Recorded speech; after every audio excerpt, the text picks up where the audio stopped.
Look, nobody can conflict, especially at work. It's awkward, it's stressful, and it makes you want to crawl under your desk with a giant tub of ice cream. We've all been there, right? You know that feeling when your stomach drops because Brenda from accounting is giving you the side eye again? Or when your boss calls you into a meeting after a particularly heated discussion with a coworker? Yeah, that's the stuff we'd rather avoid. The thing is, conflict is as much a part of work life as bad coffee and awkward elevator rides. We can't always avoid it, but we can learn to handle it like semi-functional adults. That's what we're talking about today, how to navigate the minefield of workplace conflict and emerge relatively unscathed. So, why do we end up at each other's throats in the workplace? Is it the shared microwave, the constant battle for the good stapler? Well, sometimes yes, but more often it's a bit more complicated than that. We're talking personality clashes, miscommunication, different work styles, the usual office drama suspects. Maybe you're a meticulous planner, while your colleague thrives on last-minute chaos.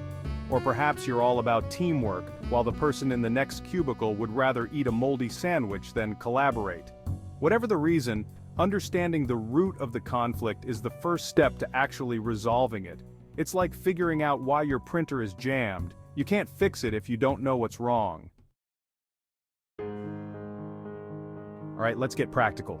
First up, when conflict rears its ugly head, resist the urge to immediately launch into a point-by-point rebuttal of why you're right and they're wrong. Instead, take a deep breath. Seriously, try it. Inhale for 4 seconds, hold for 4, exhale for 4, feel better, slightly, good. Now listen. And I mean listen to what the other person has to say. Put yourself in their shoes, even if those shoes are objectively hideous.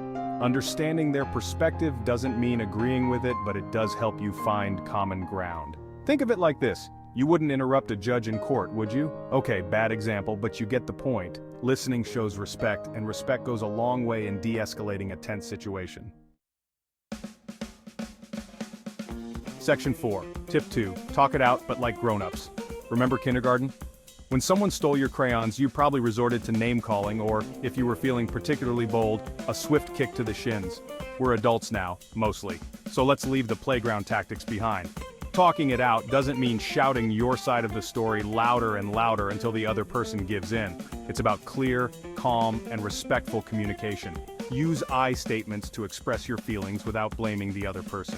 For example, instead of saying you're always late, try I feel frustrated when projects are delayed because of missed deadlines. See the difference?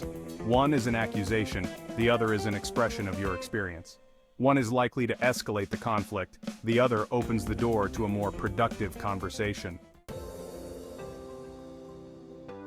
Section 5. Tip 3. Find a solution, not a winner.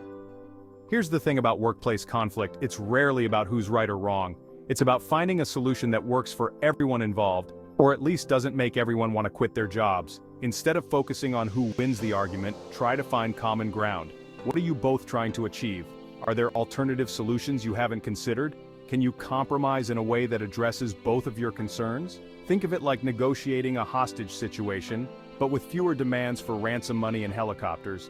Okay, maybe not the best analogy, but the point is, finding a mutually acceptable solution is key to ending the conflict and moving forward. Section 6. Wrapping it up, less drama, more work, and maybe even a promotion? So there you have it. Conflict at work is inevitable, but it doesn't have to turn into a full-blown episode of The Office. By listening, communicating effectively, and focusing on solutions, you can navigate these situations like a pro and get back to the important stuff, like figuring out what Brenda from accounting is always side-eyeing. Remember, resolving conflict isn't just about keeping the peace, it's also about building stronger relationships, improving teamwork, and creating a more positive work environment. And who knows, maybe all that conflict resolution will finally earn you that coveted Employee of the Month parking spot. A person can dream, right?